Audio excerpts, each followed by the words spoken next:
En France, chaque année, il y a plus de 210 000 femmes victimes de violences conjugales et entre 20 000 et 30 000 femmes ont besoin d'un hébergement d'urgence et parmi elles, il y a 40% qui ne trouvent aucune solution.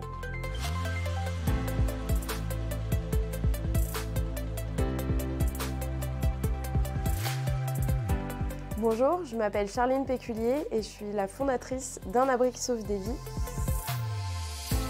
C'est la première association nationale d'hébergement citoyen pour les personnes victimes de violences conjugales et intrafamiliales.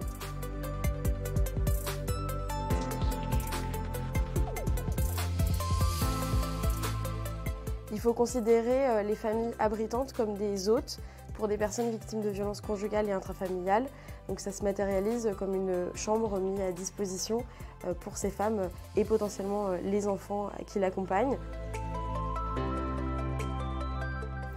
On a une permanence téléphonique qui est disponible 24 heures sur 24, 7 jours sur 7, qui est tenue par des bénévoles qui sont formés à l'écoute.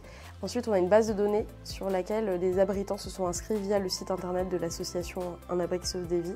Et donc, on met en relation, on encadre et on organise. Évidemment, on suit ces hébergements pendant toute leur durée.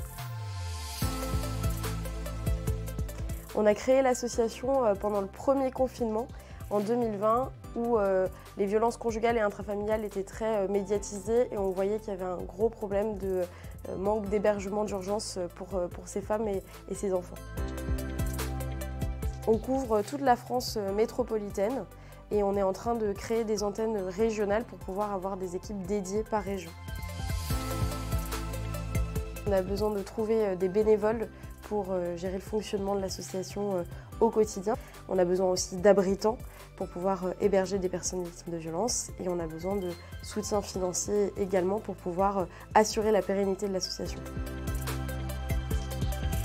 Devenir abritant, c'est faire une action concrète pour aider des victimes de violences conjugales et intrafamiliales. C'est une aventure humaine d'abord. Et il faut savoir qu'en s'inscrivant sur le site internet d'Un abri qui sauve des vies, quand on vous contacte pour une personne victime de violence, vous avez le choix d'accepter ou non d'héberger cette personne selon vos propres contraintes et disponibilités. Je dirais qu'il y a deux préoccupations pour les abritants. D'abord la sécurité et puis la durée de l'hébergement. Sur la sécurité, on a mis en place un protocole de sécurité, on a vraiment développé une expertise sur le sujet. Et sur la durée, ce sont les abritants qui choisissent la durée de l'hébergement. On a fait plus de 3500 nuitées pour des personnes victimes de violences et leurs enfants. La Fondation Covea va nous permettre d'ouvrir 4 antennes régionales pour s'installer durablement dans ces territoires. Un grand merci à la Fondation.